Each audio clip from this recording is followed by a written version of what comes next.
I think there are some things that happen and shift in me every time I have a living room conversation. And I think that feminine energy of leadership is coming to the fore, even in a number of our power structures. For there to be a huge bias, not against women so much as against mothers, is a profound problem. Thinking about this question, I have to admit, it got me pretty fired up. If people aren't going to believe me that, like, I just witnessed this, and they'll be like, no, you didn't. I'll be like, yes, I did. Pardon the French.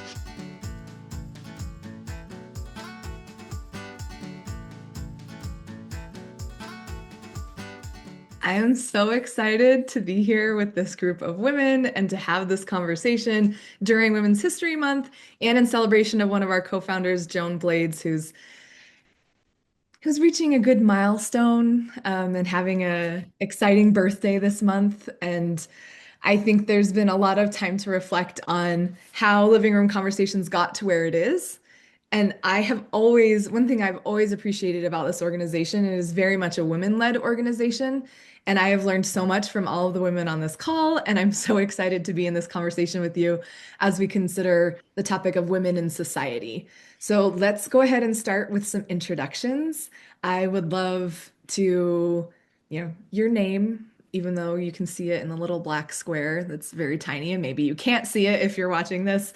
And tell us about your involvement with living room conversations and how it informs the work you're doing now. All right. Well, I'm Joan Blades, and I'm a co-founder of Living Room Conversations with Debilyn and Amanda. So it's really kind of a thrill to be having this conversation with you all today. And, how is it informed what I'm doing now? I'm continuing to have living room conversations and now focusing on what's the conversation we most need to have this year. We have this beautiful New Year's conversation about the future we want to build together. But we also have a trustworthy elections conversation because we can see that the tracks are in disarray a little further down the tracks here, and we need to fix them before we get there. And so I'm very focused on that this year, and living room conversations has been an entryway to be able to have that conversation and then do much more beyond that. I just want to say, so I'm Debilyn Molineaux. I run a project called JediFutures.org. And I remember in 2009 sitting in the driveway of my belly dance instructor's house taking a call from Joan Blades. And I was so excited because, oh my God, Joan Blades was calling me. And we had met through a previous project that I had worked on. And you laid out this idea for living room conversations of why can't people just sit down in their living rooms and have a conversation. And through that, I called together a team. We found a little bit of pilot money. I think we ended up getting paid 20 cents an hour on that, Amanda. Right? But it's really lifted up, if you will, this idea of us, the citizens, needing to find a way to right the ship, if you will, because we saw things were going awry 20 years ago when politics, started becoming divisive, and it looks very quaint these days. But I'm just so happy to be here and have this body of work that informs my everyday experience and continuing work in this field. Over to you, Amanda. Thank you, Debilyn. It's a nice little walk down memory lane with all of these amazing women. So my name is Amanda Pascale, and as Joan and Debilyn mentioned, co-founder of Living Room Conversations. And just to pick up where Debilyn left off, this idea, I was living in DC at the time when we started all of this. And so literally seeing in the streets of our nation's capital, where you used to see Democrats and Republicans going out to lunch together, enjoying, meals and friendships together, it's really when that started to shift. And so the work that we've all contributed to and built through Living Room Conversations similarly has informed everything that I do. Nowadays, I run a strategic growth advisory for purpose-driven businesses. And so a lot of the conversation agreements that you'll hear us talk about here in a few moments, and the ethos of what we do with Living Room Conversations of encouraging people to work with curiosity instead of judgment and alignment instead of agreement. I'm bringing that into corporate boardrooms all around the world and really focused domestically right now, but using the same set of values and helping to bridge that between public and private sector. So, absolute pleasure to be here with all of you. And I have also learned so much from all of you and look forward to our conversation. Over to you, Mary. Thanks, Amanda. I'm Mary Gaylord, and I joined Living Room Conversations early on, but a chapter or two later than the co-founders here. It started in Boulder and Debilyn and a phone call and introduction to Joan, and that was pretty much all it took. And it spoke to me because of my family. And I've talked with this group about my family before. I come from a family of seven, and about half are very conservative Republican, and half are liberal-leaning Democrats, and a few hang out in the middle. And I've had to navigate that family dynamic my whole life, and finding people who wanted to be very intentional about how to do that really spoke to me, and it still does. And now I'm in a local nonprofit furniture bank in Boulder, Colorado called Home Ahead. And we deal with a lot of people who have experienced homelessness or some sort of trauma. And I think what I learned, and I still really try to apply from living room conversations, one of the key tenets is to see the humanity in everybody, no matter whether it's somebody from great opportunity and wealth to somebody who's had some really, really hard experiences, and to really see the human being there, not just the exterior. And so that's something that I try to bring to my work every day and to my life and my family and my interactions. So really excited to be here and back in the virtual living room with these wonderful people. Thank you. I'm Becca Kearl. I'm the current executive director of Living Room Conversations, and um, like all of you, I feel like there were parts of who I am that were drawn to this work, and that's what keeps me engaged and going now. And for me, it was coming through the importance of community and this idea that if we do want to be able to solve things, we need to be more aware of the impact of these, big social political issues on our community. What does it look like in our lives? And how does that look different among different community members? And so I used it in a lot of ways to raise awareness and do more advocacy work. I started doing this on my own without a home, without a organization to work for, and then had the opportunity to join Living Room Conversations, which I did as an intern for a summer, and was just excited to see, what it looks like to do this with support and in an organization and with all of these resources. And I've never left because I love it. And I love that you all drew out different ways, like how these values show up in businesses, how they show up in just humanizing other people. And it really does have such a broad application that I feel like once you experience it, it just stays with you. And typically, as we start a living room conversation, we have round one questions, which tap into our values. And I feel like some of your responses reflected some of the values that you have and the sense of purpose due to your mission that drives you and the work that you're doing now. So I'd like to switch it up for our round one question. And I know that you've all had many conversations over the years and would love to hear from you a time where something shifted, either your perception or something inside you shifted because of a conversation.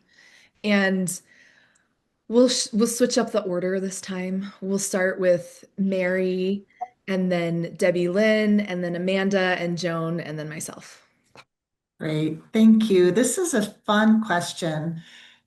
So when I started with Living Room Conversations, my family of four, my two kids were probably 10 and 12 or so. And what better practice group than the family dinner table to say, let's have some living room conversations, or let's, use some questions, or just, parts or aspects of conversations. And I didn't realize, I was doing it to kind of further my practice and ability and understanding and application, but I didn't realize the impact it was having on my kids. And my oldest, who's applying to graduate school, when he was applying to his first kind of college applications, and he had to write an essay, and he'd ask me to read his essays. And one of the essays was talking about the importance of understanding and communication. And he actually referenced and named living room conversations in his essay, talking about a difficult conversation he had with a close friend about COVID and vaccines and how they were navigating that and how he applied the principles of living room conversations to really hear this very different and very unpopular point of view that his friend was expressing. And James talked about staying in relationship with this friend. And instead of debating or attacking or, aggressively, confronting the friend, he had one kind of first conversation that was a little rough. And then he went back the next day and he said, I really want to listen. I really want to understand your point of view. And it didn't change James' point of view, but he stayed in a relationship, stayed in friendship, and said, thank you for telling me how you feel about this. And then they went skiing together the next day. And he wrote about that. And I thought, I was so profoundly proud and moved that he had seen something in those little practice conversations at the dinner table and hearing me talk about what I was doing and found a way to apply it to his life in a meaningful way. So for me, that was a shift in understanding how powerful this is, that a kid, an adolescent could grow with it and then use it in his life. Oh, that's such a cool story, Mary. Thanks. Such a cool story. I think that when this question first came up, I was reminded of an early conversation, like close to 15 years ago now, where I was I was working on a project in my neighborhood, and we were addressing some of the homeless population in the community in where around where I lived. And so I was working with actually, I take it back. It wasn't homelessness. We were actually addressing reintegration from jail. But one of the people who was in the conversation with me, we developed a guide around like this money's coming in, to the county. How would you, the community, want to spend it? That was the conversation on criminal justice reform. And this young man said, well, it's really hard once you get a record. And he went ahead to share his story with me about how he had become homeless because he had came out as gay to his father. His father kicked him out. He ended up on the street. He ended up being assaulted and raped on the street, going into drug use, then getting a record, and how that had just been this cascade, if you will.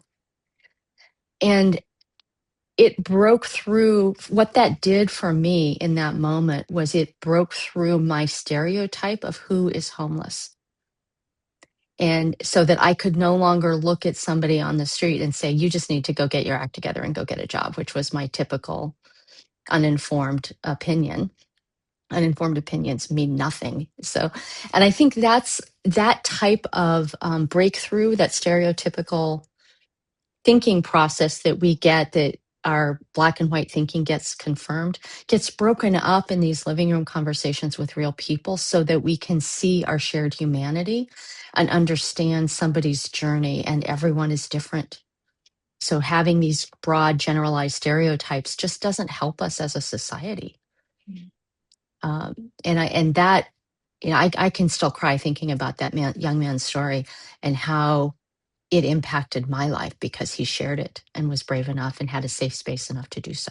When I thought of this question, I also was reminded of an early conversation right around that same time after we had launched. So I had moved from Washington, D.C. to Northern California. I was living in a very rural community in the mountains and the foothills. And we were hosting a living room conversation. And it's somewhat connected to the topic that you're bringing up, Debilyn. We were convening around the topic of homelessness.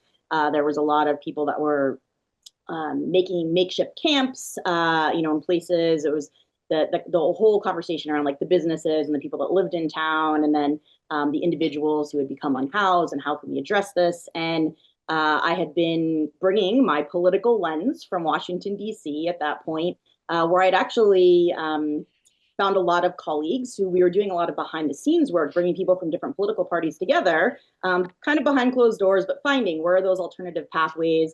And the way that I had been kind of processing that and had been working for about a decade in DC was kind of meeting with all these groups individually and then bringing the concepts or the talking points to the other group and then kind of volleying back and forth. And so at this living room conversation, we really intentionally, there was a couple of them going on in the same room because we had a larger group. We brought people together from all of the different kind of groups, whether they were political parties or the business community, or we even had people from the unhoused homeless community as well. And in those conversations, similar to what Debilyn had just shared and Mary alluded to, of the humanizing that happens in the conversation, when people heard similarly the cascading effects, how someone became homeless, how they still wanted to feel a part of the community, and that's why they were still trying to set up in that area. And they were still making active contributions as humans and members of our community in that area.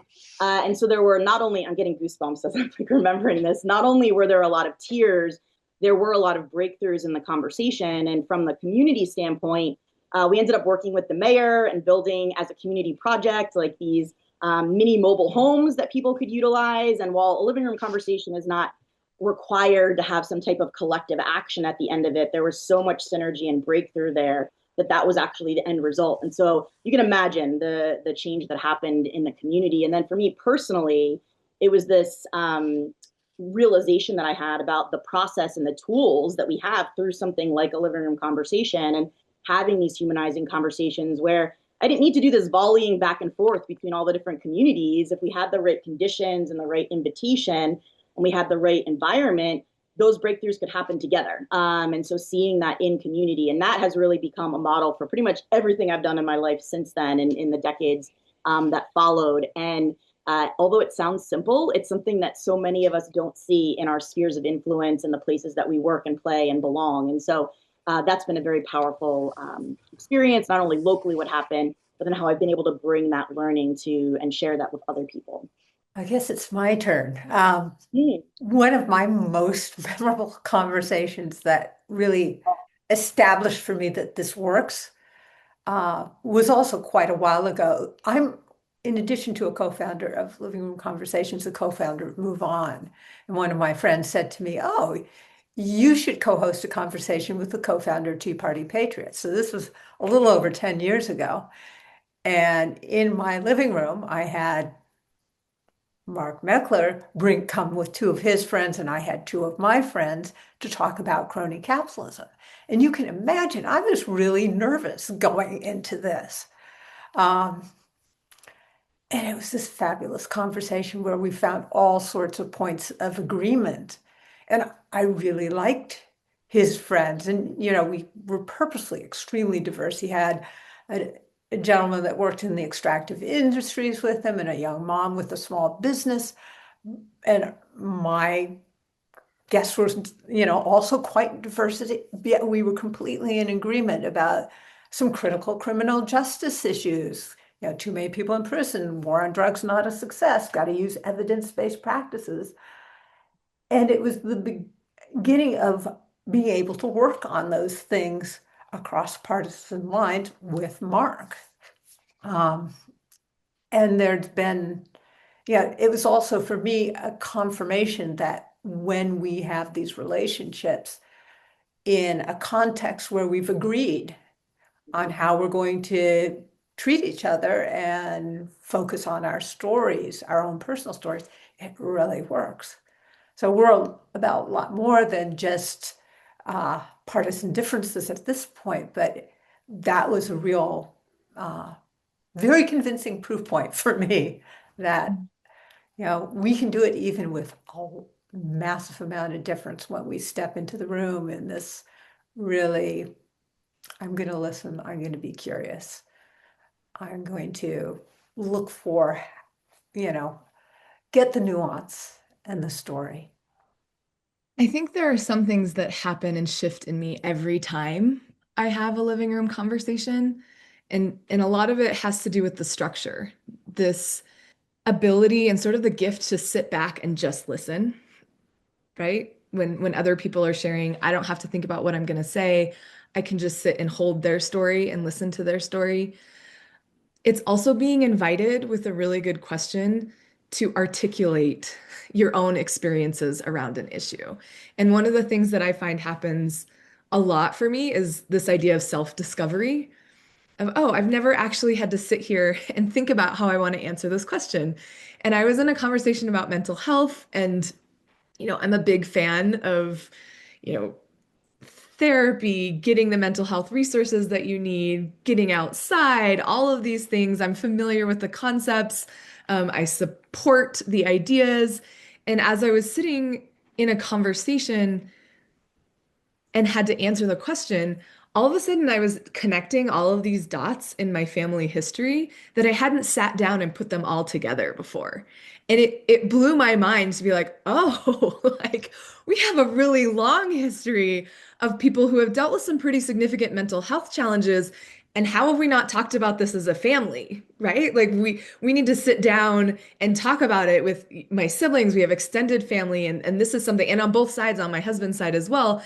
And it's these moments of clarity, whether it comes from yourself, understanding your own experience and how it's impacted you, or listening to the experiences of others, that I think is magical. I was recently in an event with Cornell West and Robbie George, and they're great friends, political opposites, philosophers, religious scholars, all of this.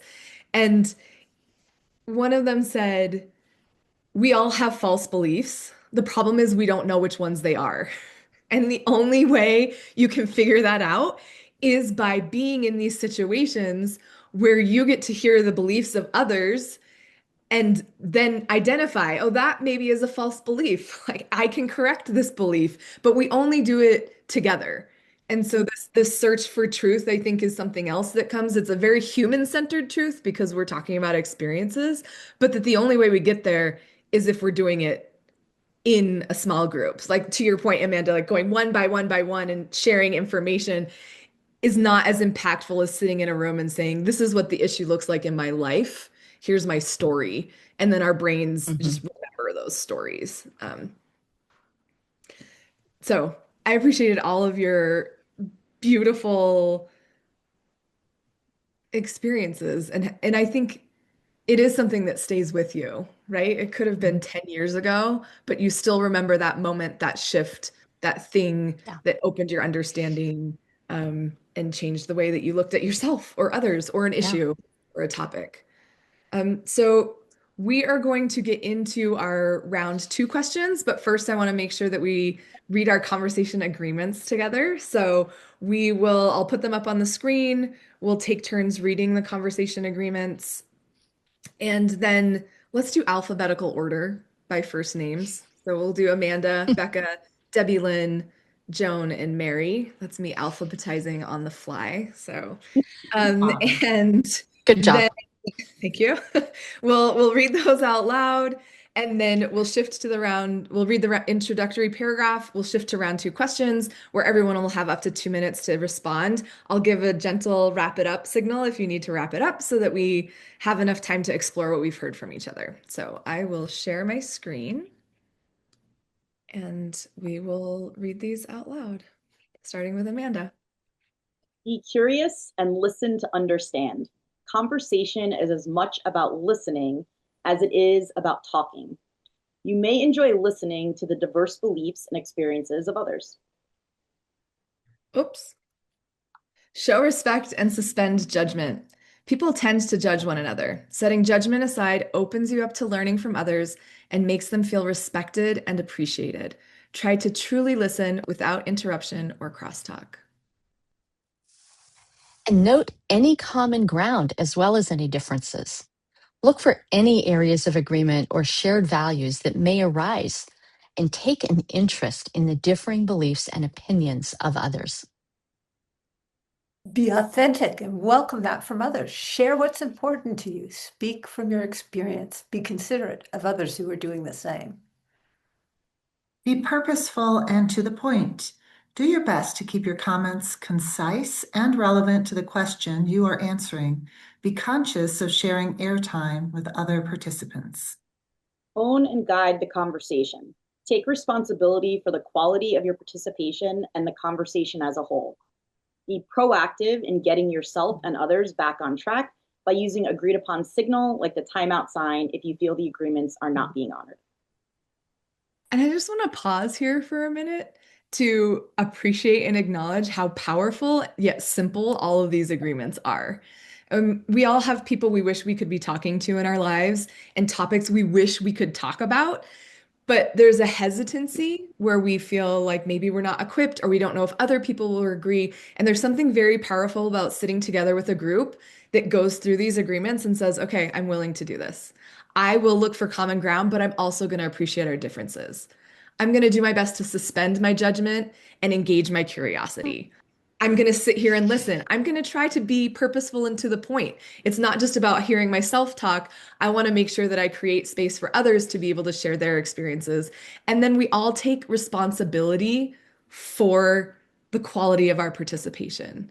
We use the term host rather than facilitator or moderator because the feeling we're trying to evoke is that I'm inviting you into my living room and I want all my guests to feel welcome. And that's my role as host. And you're all showing up in my home, so you want everyone to feel comfortable too.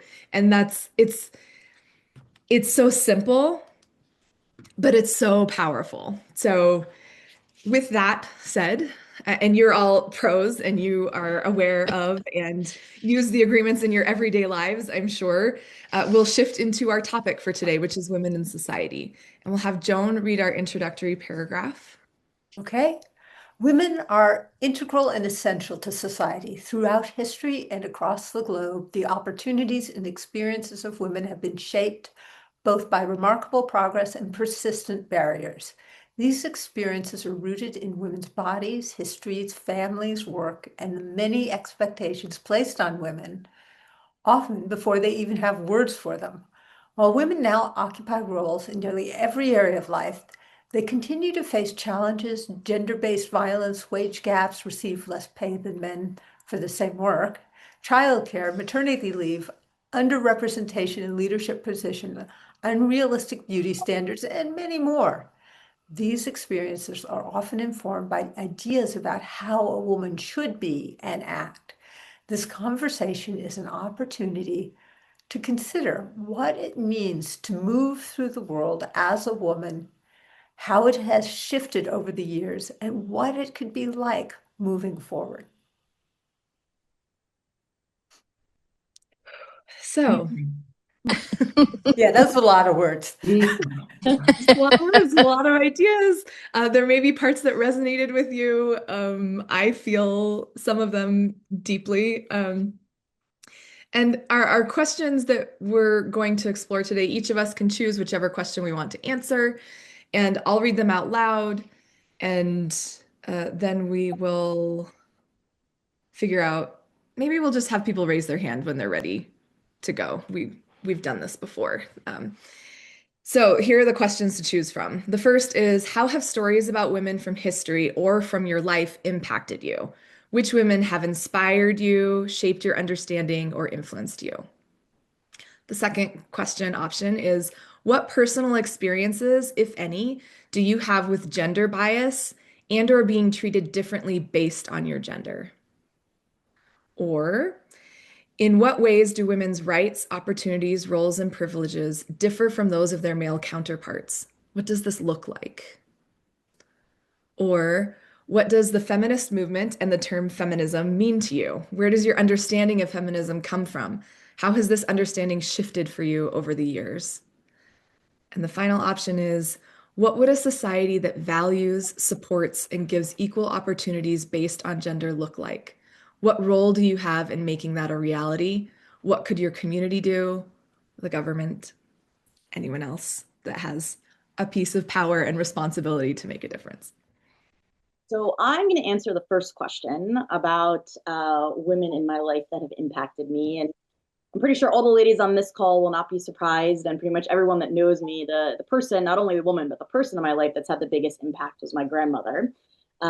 She was a pioneer in all ways possible. She owned multiple businesses that she had to convince her husband to let her open. One was in her house that she remodeled later on Main Street and in the town where we grew up. And she was also a den leader for her sons and Boy Scouts, and worked for the election committee, and registered people to vote and worked the polls on election day. So in many ways, a model for me in a lot of the areas that I have chosen to participate in our society, with my family and community, and being an entrepreneur. And I think the most beautiful thing about her, she was a immigrant, Italian American immigrant, came here with her family from Italy. We used to make homemade jelly in the basement, learn how to make homemade wine. So a lot of cultural influences there. But she would always say to me, when I was dealing with anything challenging or different, or felt like I was an other in a situation, whether it was in a community or with friendships when I was younger, what will be, and to always look for the goodness in other people. And again, it's a simple statement, but for a world that grows and moves and has all kinds of challenges in it, the ability to kind of ground in that and have her as such a strong kind of pillar of example. And she lived through the Great Depression and raised her family. And I mean, she faced some of the hardest, some very hard struggles, in her life, and other places. But her ability to really just love people for who they were, and really just help me humanize people, even when I was working in the height of politics and understanding and seeing, and this is what got me involved in this project originally, seeing the shared value and the community, and connecting that with her living authentically that way in every role that she held in life has been something that whenever I've felt challenged, I always kind of bring that back. And even though I've gone on to build movements or big institutions or help people grow, at the core, I was always trying to help find ways to help people see each other as humans and to create more love. I think love is the most powerful force in the world. And I tell my kids, one of our family rules in our family is the answer to any problem is more love. And if you really, really, really think about it, we might have systems and structures built on top of that, but that really is the solution to all of our problems. So she is the biggest influence on my life, and I'm eternally grateful for her. So that would be how I would share for that answer. I love that, Amanda. There's a self-help thing that I went to, and the guy who was running it talked about everything is love and logistics. Mm. And so I just want to add, the answer is more love, and then you work out the logistics. Yes, love it. I just love that. I think I'm going to go on the personal experiences question. It's the second question. And what experiences do I have with gender bias or being treated differently based on gender? And there I have positive and negative things that I remember. Being able to get a job when I was a 20-year-old and, looked really nice was fairly simple. So that was like a benefit, if you will, for being a young woman, because I could always get a job no matter where I was. The downside of that was, when I'm working a conference for the company I worked at and having somebody try to pull me into their hotel room because they wanted more than what I was actually hired to do, which, and that type of misogyny, I don't even know what to call it, uh, really resonates in my heart because I know I, my the women in my family, my grandmother's story, Amanda, just to because you brought up your grandmother, and my grandmother grew up on a farm in Western Kansas during the Great Depression. She was molested by a farmhand. She had to go live in the town to finish high school after she waited 3 years for her younger sister to be old enough, because it was that kind of life, right? That was what happened. And when I told that story publicly for the first time, because I was amazed at how loving my grandmother was, despite all of these early traumas that she had experienced, and the loss of a child and a divorce and an abusive husband. Like it was a lot, right? It was a lot. And I remember my mom talking about feeling ashamed that I had aired the family's dirty laundry, so to speak. And that this was a gender bias, that like women are just supposed to shut up and take it and not share these things, right? Because it was our fault somehow. And we've talked about it since. I've used a lot of the living room conversation skills in having deeper conversations with my mom about that, and really offering or coming to see that that is like our intergenerational trauma that we have to heal, that she can work on and I can work on in my own life, so that I don't automatically distrust men, because my grandmother did. And it was, but that gender bias that kind of like revealed itself to me by saying, I really admire my grandmother for overcoming all these obstacles, produced shame in my mom, and then looking for a point of healing or a place of healing from that. And of course, with the Epstein files and everything, that Mary might explain some of my deep interest right now in digging into that and finding out how we hold each other accountable, because I think women have been held accountable for things that are not ours, and really placing that accountability on where it belongs. And I'm really interested in that right now. So that's, I think that'll be enough for my share at the moment. I'm sure it'll come back around. I feel like we kind of have a nice line up here. And, for me, what does the feminist movement and the term feminism mean to you? As between Move On and Living Room Conversations, I co-founded Moms Rising because my partner there wrote a book called The F Word, Feminism in Jeopardy. And I read an early version of the book and I went, feminism in jeopardy? Why? How could that be? I live in Berkeley, and I was a teenager. It was like, oh, thank goodness, because I didn't fit into traditional female roles very well. It was not looking good for me. And then feminism was like, whew, I can work at whatever I want to work at. I am, and Moms Rising caused me to learn also that there are different kinds of feminism. So I'm an all positive feminism. I know some people think feminism is a dirty word, and I'm still trying to understand that. And I hear it, but I don't believe it. It's like, it's equality. But there's, among women in the feminist movement, there's kind of equality feminism. Women can do everything men can do.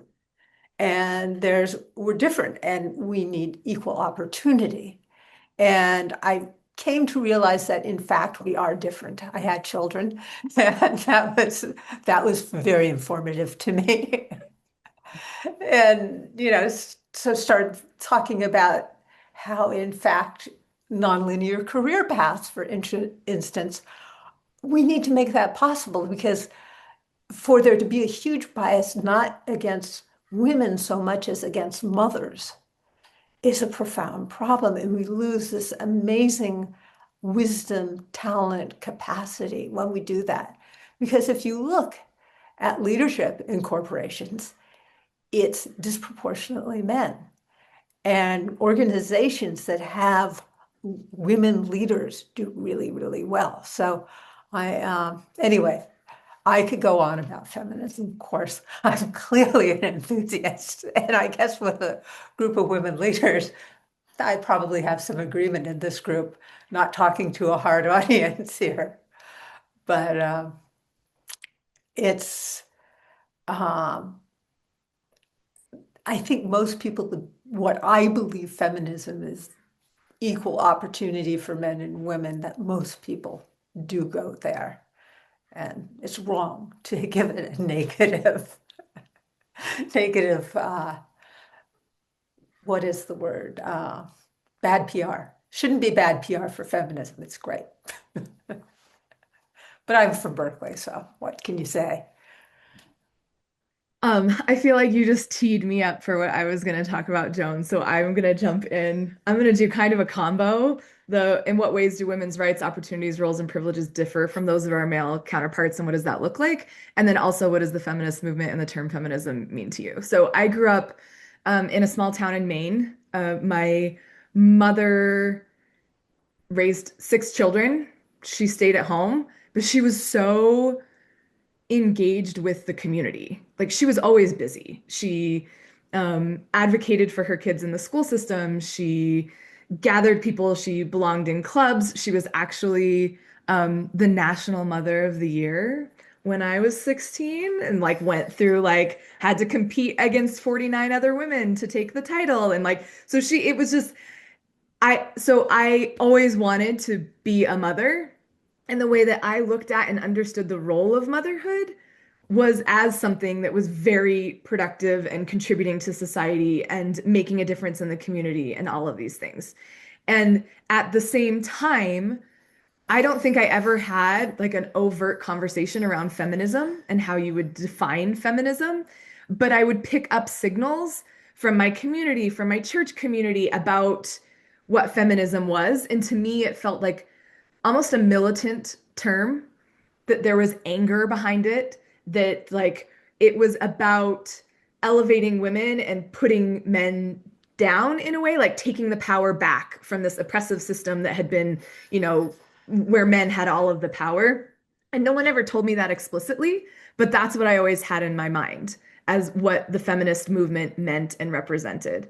And I didn't see myself in that term or that movement. And then, it wasn't until I was in my 30s that I had a friend post something on social media, a friend that I trust, that seemed like very overtly feminist. And I was like, what? What is she talking about? And I like clicked through and looked at some things, and it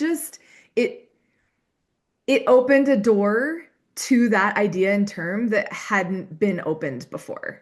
And what you were saying, Joan, about having equal opportunity where, women can just choose what they want to do. I was like, well, of course, of course that's true. And I believe that. But I'd never seen it associated with the term feminism before or the idea of a movement and a feminist movement. And so a lot has shifted for me. And I'll highlight one other thing, kind of thinking about because I think, who was it? This is something about like it revealed itself to me, like this idea. I think it was you, Debilyn. Like it just revealed itself to me, and that was very much my experience. And so I had the opportunity to go to the UN Commission on the Status of Women and was there to kind of advocate for this idea of family capital in being an answer to a lot of the sustainable development goals put forward by the UN. And I was in this room where they were talking about unpaid labor, and I had never heard the term unpaid labor. And I'm a mother of five and in my 30s and at this like forum, and all of a sudden it was like, wait a second, that's absolutely right. Like I spent a lot of time of my time and career paused it to raise my children and be at home, and it puts me at disadvantage.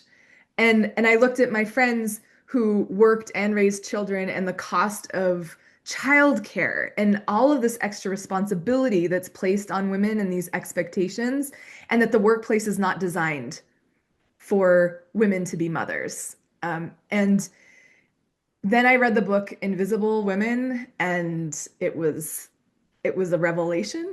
So that's even just how everything that is designed is the default, and studies and research are designed for average sized man.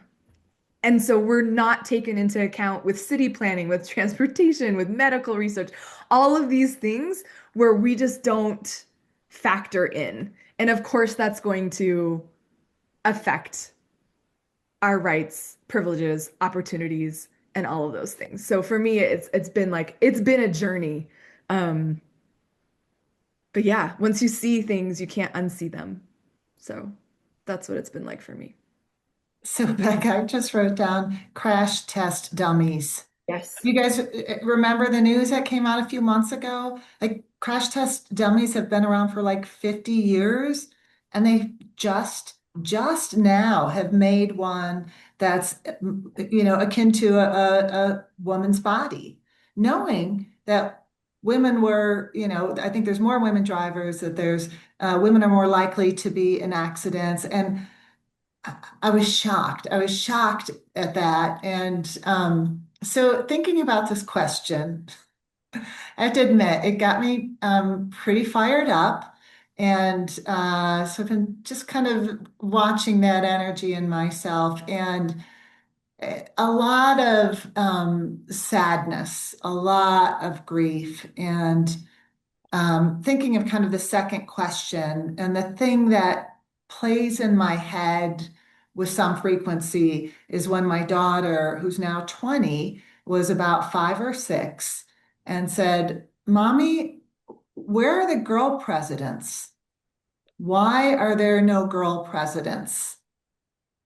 And not having a good answer to that question, and still not having a good answer to that question. And it's a little bit soul crushing. It really is. And and then I started thinking the word shapeshifter came to mind, that women are required to be shapeshifters.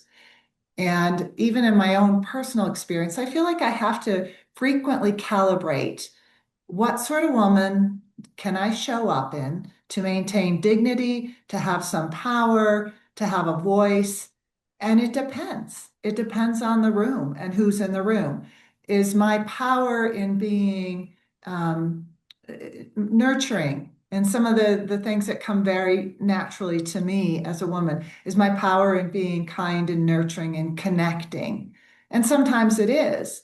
And sometimes it's coming in and being edgy because nobody will listen to me if I don't raise my voice and compete because the energy in the room is competitive. And part of me feels like I've become skillful. And there's a little bit of pride saying, I can do that. And I think a lot of women can do that because we have to. Otherwise, we give away our power, we give away our voices. And part of me feels a little resentful. I'm guessing everybody on this call knows how to manipulate certain people just by changing your behavior, your voice, your interaction. And again, it's a skill, but it's not something I always feel proud about. But I feel as women, that kind of shape shifting and adjusting who you are and how you show up just to claim your seat at the table is required of us. And I feel like we've backslid in recent years a lot. And that's hard. It's hard for me to accept that. It's hard for me to see that for my daughter and other young women. And, I was thinking about talking about these things and thinking like, where do I find the hope? Because it's easy to feel like, wow, we've lost ground. This is hard. The Epstein files are painful, just a big suffer fest. And seeing people in power not being held accountable for committing heinous acts against women. That's really hard stuff, really hard stuff. And so I keep looking for the hope. I keep trying to be clear-eyed about what I see, and continue to persist and persist in ways, and some of it are in personal ways in my life, um, requiring people to be accountable, um, and taking action and speaking up and saying, that's not okay. Or, uh, stopping. And it's also hard because that's the long path to call somebody in, not call them out, but call them in and say, this is derogatory. This is disrespectful. And I'm going to tell you why. And I'm going to ask you to change your language or how we're doing this. It's fatiguing. I've heard African American people talk about the fatigue of having to explain to people what it is like. And I can relate to a similar fatigue of having to explain to somebody why it's not okay to call me sweetheart in a board meeting, why it's not okay to comment on my appearance. While that may be welcome in a social gathering, hey, that's a nice dress you're wearing. I really like how that looks. it's not okay. And to, to figure out how to stay whole and not exhausted, keep my voice and persist. So we'll just take 10 minutes or so and open it up, so you can interact with what you heard from each other. The idea of women being a shapeshifter, I think that's going to stay with me for a long time because that is definitely how I approach any and all scenarios. Like, what's the setting? What's the vibe? Who's here? How do I need to present myself to be taken seriously, to be noticed, to be listened to? Um, it just happens on autopilot. And at the same time, I think another autopilot um, setting for me is to be nice, and that has it's really hard to combat that niceness, because niceness isn't always kindness, and a lot of times it's stepping back, it's not ruffling feathers. um, I'll tell you a really quick story that I absolutely hate, but it illustrates the point pretty well. I was in the car, so I have 5 kids. My husband wasn't there. We were in Park City. We had a little weekend getaway with my parents. And as I was backing out, I got hit by a truck. And I pull back into my parking spot. I get out of the car. This man comes over who is with 2 of his children. He's all dressed to go skiing. And the first thing he says to me is like, "Did you not see me? How did you not see me?" And like it took me back and it put me in this sort of like, "Oh my goodness, I can't, did I do something wrong? Is it my fault?" And even though I knew it wasn't. And then he looks at the damage, he's controlling the situation. He's saying, "You know what? Why don't we just let this, how about we just don't report it and we'll just move on?" Even though he had this tiny dent and my bumper was like shattered. And then he said, "Let's hug it out." And I hugged this man. Like this feeling of like I need to be nice. I don't know what's going on. I was off balance. I wasn't thinking clearly.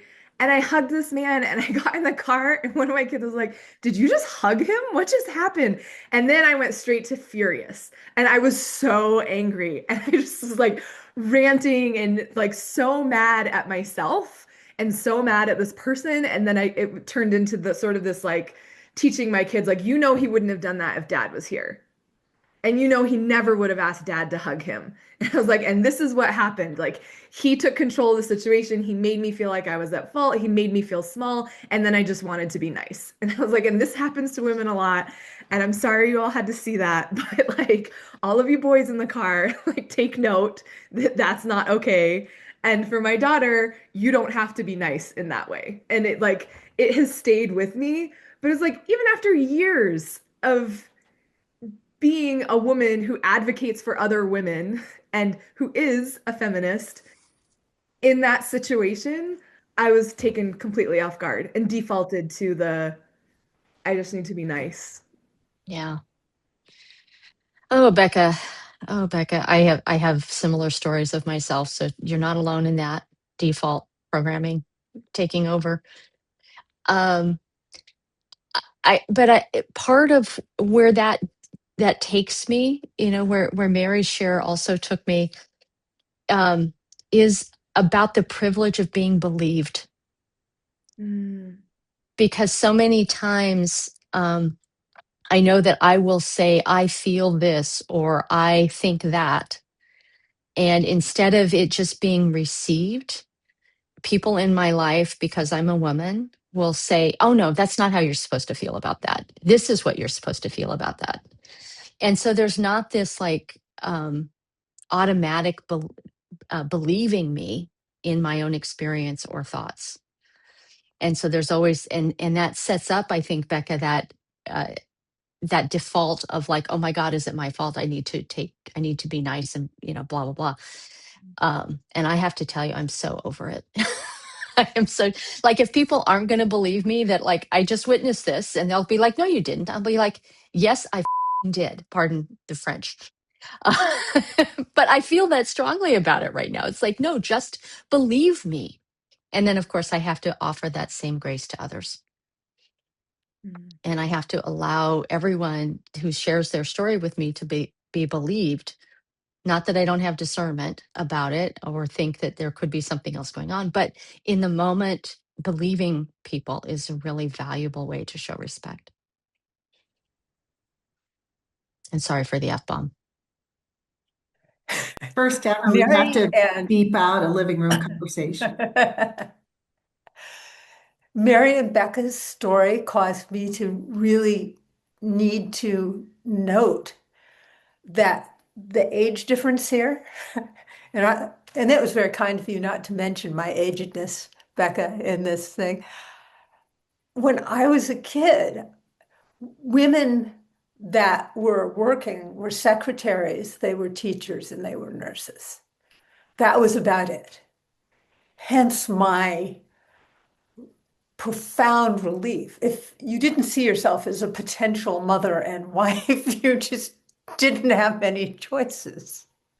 Um, and the fact, Mary, that you feel bad that you couldn't point to a president, it's like it's so different now. We can see all kinds of powerful women out there. And I like to believe that we are showing a more power with leadership in this process. That's why I'm going, well, we have a lot of diversity of some kinds here and not certain other kinds of diversity in leadership at Living Room Conversations. Um, but that's feminism really took us out of some very rigid boxes. I knew when I was a kid that it was a good thing that my brother was born first because you needed to have a boy first and foremost. And if you had a girl, that was icing on the cake. That was fine. You know, there are some traditions that take a while to get over. I do like the nod to the women who came before us and what they, gosh, they had to be strong. They had to be so strong. Um, and it's interesting to look back and Joan, thank you for the reminder. It's not enough for me, but thank you for the reminder that progress has been made and progress will continue to be made. And so if Emily ever has a daughter, she won't have to say, I don't know why there's not been any women presidents. That there will be one, and that it will be soon, because we have a lot of very competent and talented women who could easily step into that role. And I also look at other countries, and I have a certain gratitude for being born in this country when I was born in this country. And I'm trying to learn how to hold that at the same time as saying, and we must continue. It's not quite enough yet. Might build on that a little bit of saying over the last decade in particular, the last 10 years. So I have 3 kids. My oldest is 15. So some of this was in the early ages of raising young kids. The early part of my career, I was very fortunate to be invited into a lot of what might be considered on paper some of these power structures that we're all speaking to, and so had this access and insight and could see very much, as they say, how the sausage was made, and that's why I kind of went in the direction that I did, because I could see all of the inadequacies and gaps there. And I think part of this was my role as a mother and a business owner, leader. I really started to apply what I had learned and what I wanted to contribute to the world to a different type of strategy than like these big power structures. And I think part of this goes back to what I had shared earlier about kind of love and humanizing and community building and grassroots, which is where I had started originally. And I even got one of my tattoos that I got that my son actually designed for me. I don't know if you can see it, but it's a starfish. And so my strategy started to shift more to like this starfish strategy. And some of you might have read this analogy or read this story where there's a little boy walking on the beach and there's tons of starfishes all laying out and don't have access to the water. And he starts to go and like throw them all back gently into the ocean. And somebody walks along and says, there's so many. How can this possibly, make a difference? And the little boy says, well, it made a difference to that one. And so my way of thinking about the world and moving through the world went really like into like the individuals that I can work with and what they're building, whether it's a business or a movement or a social enterprise. And then the honor of helping them birth and create and the ripple effect of that. And what helped me in that transition was really knowing myself really well, and which is obviously a lifelong journey, but really uncovering and identifying like the core values that meant the most to me, and then making sure that whatever might be going on around me, whether that was in society or in power structures or relationships even, that if I was acting in a way that felt aligned with my core values, that made me feel strong and courageous and authentic. And also recognizing, as with all of us, I have a saying I use often now, like, I know I'm not everybody's cup of tea for whatever reason. I might be more like a shot of tequila in some communities. And that's also okay. And so my shift from like focusing on these large scale infrastructures and power was more to like the quiet power of love and connection and community. And I think when we look for those bright lights, especially across our country, and I think Living Room Conversations highlights that often, there's actually a lot of those. And I actually believe there's more of those than some of the challenging, archetypes that are out there. And I do think we're in a shift. And I think that feminine energy of leadership is coming to the fore, even in a number of our power structures. So to Joan's point, I think it's the next phase of, how things are progressing. And early career in politics taught me everything is iterative. Things don't change overnight. And so just being here at this time and watching that unfold and knowing we're all planting seeds. Hopefully our kids are going to benefit from sitting under those trees. We're not going to get to see the full progression, but honored to be like a part of it. So that's how I've shifted over that time as well. That is so beautiful, Amanda. And it just reminds me there's a lot of history that's being rewritten now to include the role of women. And I so appreciate every time I run across those stories, I so appreciate, the deep dive of, the woman who made it possible for this thing that happened that we take for granted, the 40-hour work week, no child labor. There are a lot of women involved in those works. So I appreciate the focusing on the quiet power. I also appreciate, the nod to different phases, like, and different times, and in this slow progression that we see and this hope that we have for the future. And I wonder if you have thoughts on, this last question was, what would a society that values, supports, and gives equal opportunities based on gender look like? Like, what do we do to make that happen? What support do we need from others? And I just want to do a quick sort of check-in on that. Like, what is it that we can be doing now to prepare and help future generations of women feel the privilege of being believed? Understand how they can operate in their values, what kind of power they have, and how they can make a difference in their homes and communities and in society more broadly. I don't know if a few of you have thoughts on that. I think to lean into our strengths as women, rather than trying to employ the strength that we see used, the more masculine strength, but which is kind of accessible because we've seen what power it has brought to the structures that are currently in power, and to replicate that feels like a misstep.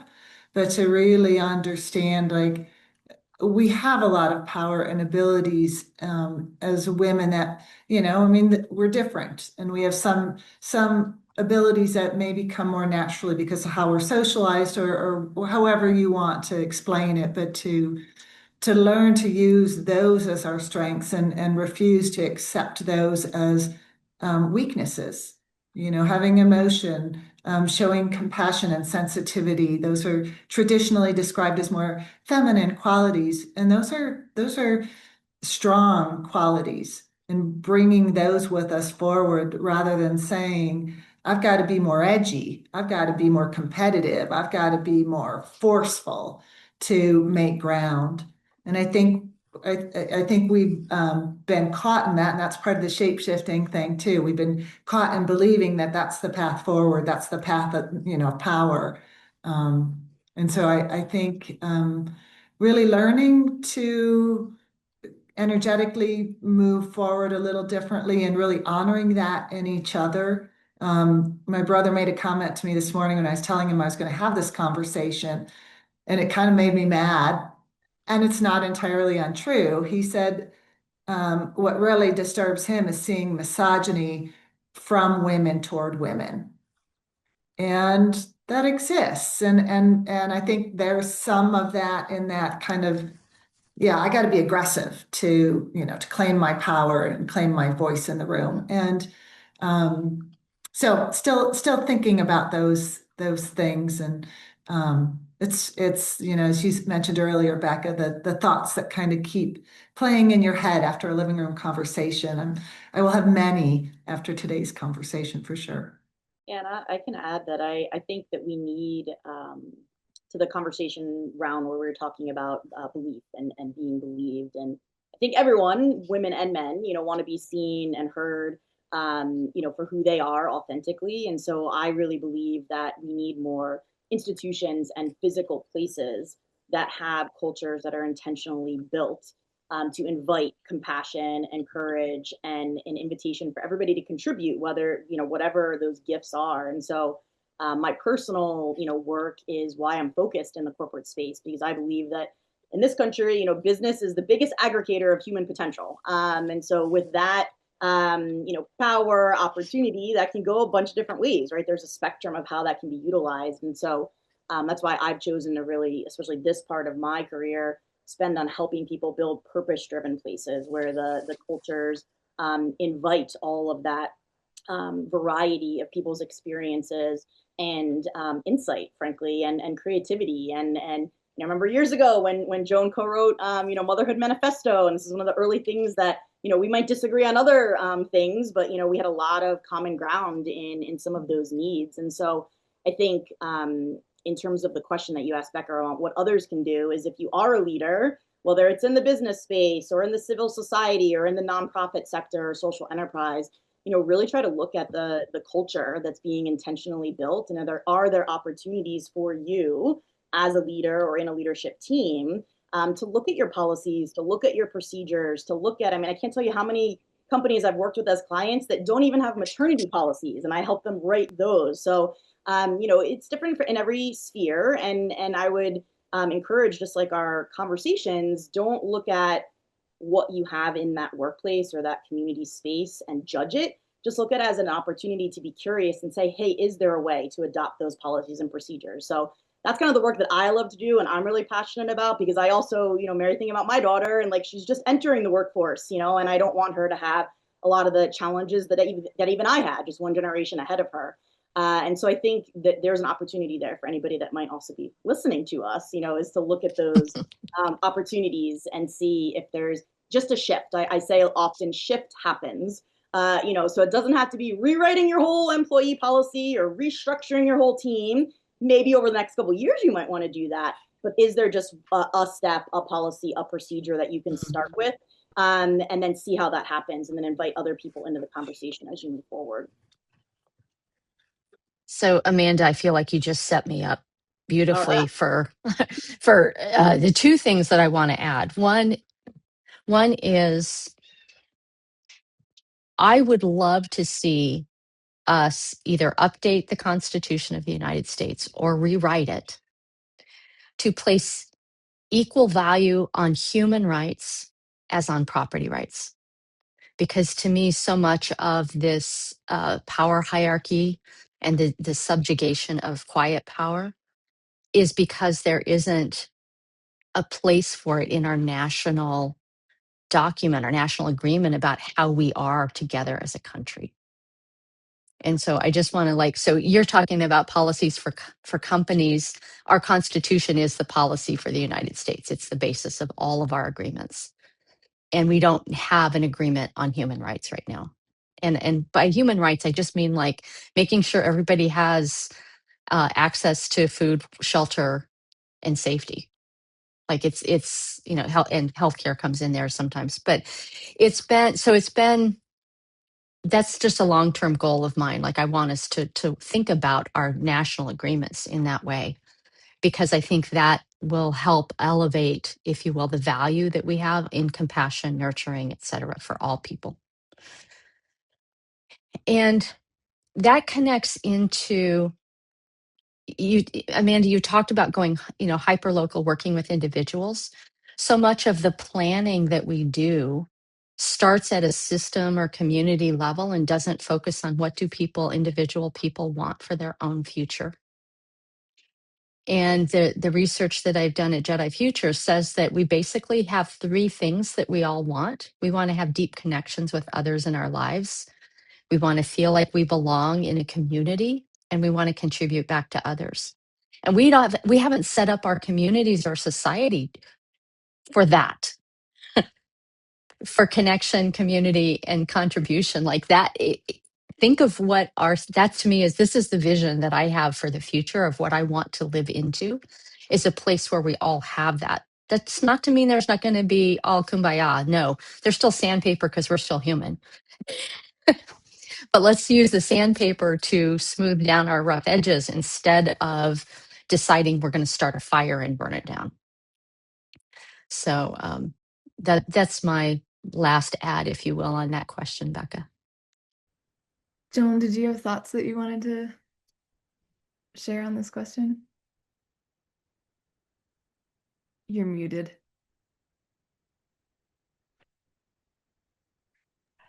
I was just making the history contribution. It's good to be, seeing how much things have changed and be looking at what changes we still can make and want to make. To have a vision for the change we want to see makes it much more likely it's going to happen. So, I love that, Amanda, you're working in the corporate spaces and we're working in the community spaces. And what's beautiful about these conversations is each one is a gem and they are massively reproducible. So that's a choice that individuals and communities can make. And I'm hoping that that's a choice more and more will make, because most people don't like the current dynamics in the political realm. So let's change it now, yesterday. I think as I consider this question, I have a daughter, so I think a lot about what I want life to be like for her, or how she navigates the world and what she feels like her opportunities are.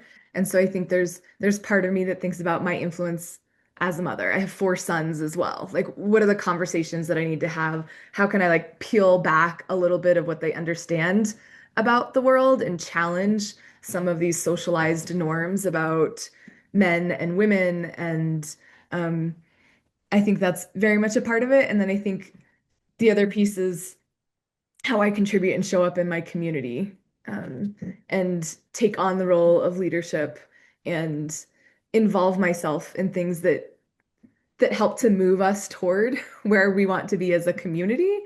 And then, I love, as you mentioned, this effort to put women back into history and elevate their narratives and their contributions.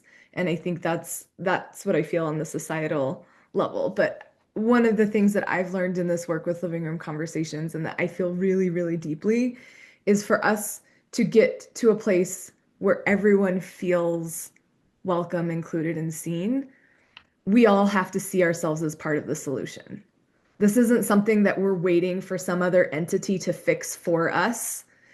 We have to be active participants in shifting the cultural norms. And whether that starts with having a conversation with a group of friends, like using one of these guides to just challenge our understanding around an issue, talking to people in our spheres of influence, and taking more concrete action.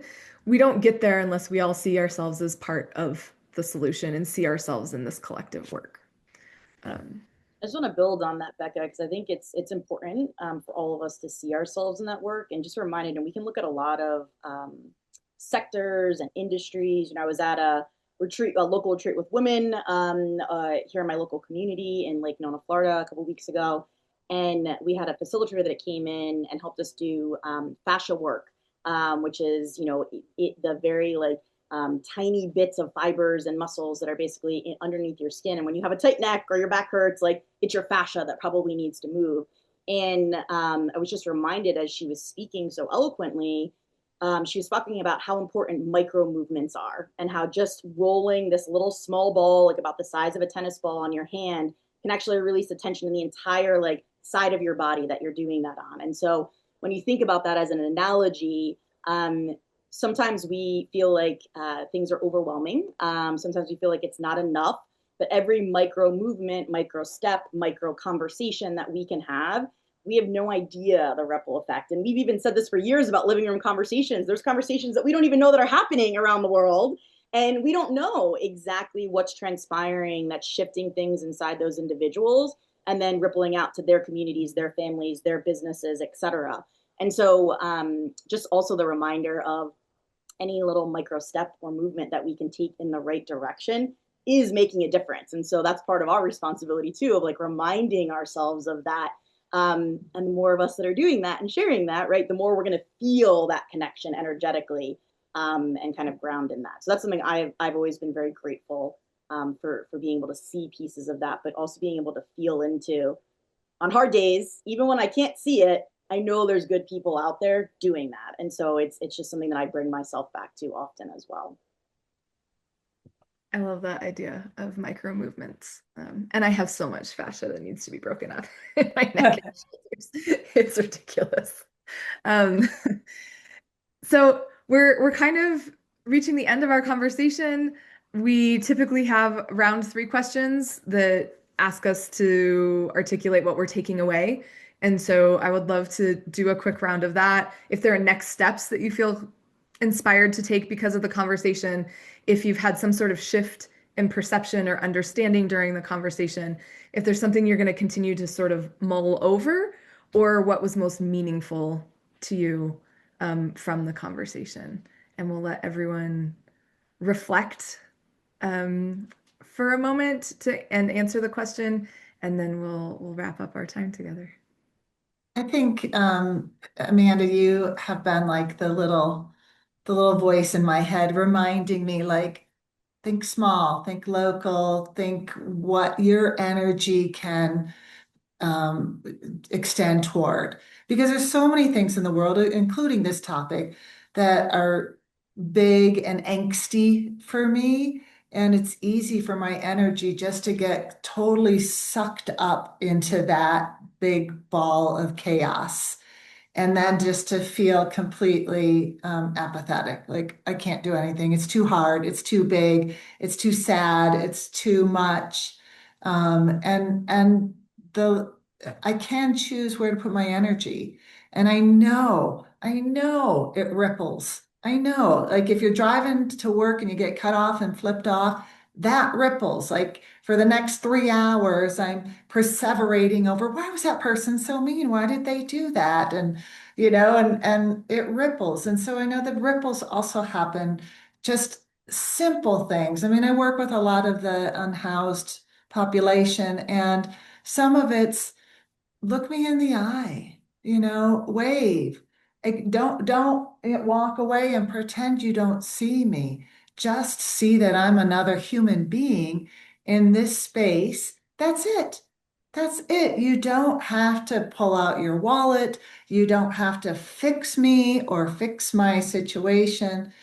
Just show some kindness, and that ripples. And for me, the making some really healthy choices about where to put my energy, and not being paralyzed because the problem seems so enormous, but just really, really continuing to remind myself, today I can do this. In this moment, I can do this. This is my impact. Um, and so that gives me hope and gives me a sense that progress can and will and is being made. So I so appreciate the collective wisdom in this living room and just the wonderful reminders. I feel like each one of you is like a little part of, whatever's in my head and heart, and just sharing reminders that I already know, but it's so lovely to have these kind of gentle, friendly reminders from people I care deeply about. And so that's my takeaway. Well, I'll add that, this is a gift, getting to spend time with everyone in this conversation. We're distributed around the country, nobody even in the same state. And it's an intergenerational conversation. It's a conversation about things I care passionately about. And, I'm hearing about ripple effects, in the stories you're telling, personal, Mary, your son and and Amanda, your community in California. And we've never followed up on any of that. There's all these stories that I would love to be having, but this is a practice where it's also a faith that showing up with kindness and love. Maybe we have a kindness conversation. Maybe we should just go love and go for the big one, the one some people are very anxious about saying. Uh, it's a loving conversation, and it's wonderful to be able to get together for a conversation like this with you all. So thank you. Yeah, I'll just build on that with gratitude, not just for this conversation, but for my friendship and relationship with all of you. And I think, just seeing that power of being in conversations like this, like a living room conversation, will extend, for decades. And we don't have to talk every week or see each other all the time for that strength to be there. And Joan, you said a word, and it's kind of why I piped right in. It was you used the word practice. And I think that's something that I have found myself being very disciplined with my own practices around cultivating my own sense of love and kindness and joy in myself and my immediate family, and the ability for that to then ripple out into the energy that I bring to what you were speaking to, Mary, when I'm working with a group or a community or a company. And so for me, one of the biggest takeaways is, again, those micro movements, that micro practice, like the discipline of consistency of me doing that for myself each and every day, and then how that can be a template, to support others, who are looking for something like that is helpful. And so I think the biggest, sorry, I just lost my train of thought, but one of the biggest through lines that I just love about living room conversations, and I think we saw it on display here, is that the topic is quite large, but when we can have the conversations and encourage people to speak from their lived experience, you see the depth and complexity that we all shared. And so just a reminder to me that when I'm working with groups and in community, the power of that question, the frame, and allowing people and inviting them to share their personal experience, it allows people to open up and kind of be vulnerable. So just continue to show up, to be vulnerable, continuing to practice. I kind of view life at everything as a practice to me, including every day in life, right? I think we can probably all, agree with that to a certain extent. And then the last piece I'll just say, this is what I lost my train of thought on before. I loved, Debilyn, when you shared love and logistics. Because I will say I'm one of the few people, maybe Joan, you do this when you work with people in the business space, that uses the word love in boardrooms quite often. And at first it really throws some people off. About half the room are like, did she just say the L word? Right. And then the other half are like, oh, what is going to happen now? So now I'm going to borrow that and I'm going to start with love and logistics. And then that way, maybe I'll have like the majority of people are at least connecting with one of those words. And then I can go deep on how we can all integrate them. So I really appreciated that, and just eternally grateful for each of you and your leadership and the relationship that I honor and love and appreciate about each of you. Oh gosh. Once again, feeling set up for the things that like popped into my head that you all inspired. Um, I want to, I am sitting here in awe, and the awe that I feel is about what got built. I'm going to cry. What got built from the time that I answered Joan's phone call sitting in the driveway in Fresno, California, till now. And over time, how each of us has contributed our time and talent and treasure to making this what it is today so that it could ripple out.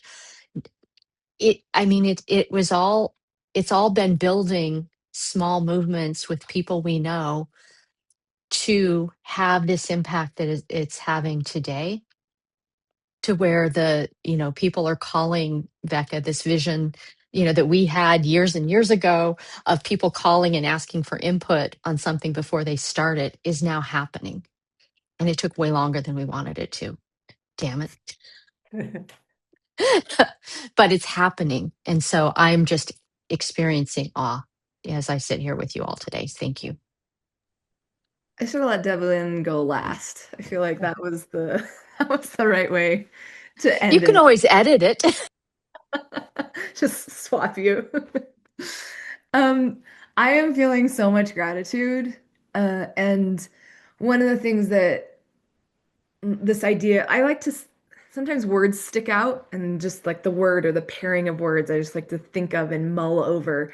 And so, a couple of things that I'm thinking about is how intentionality shifts culture.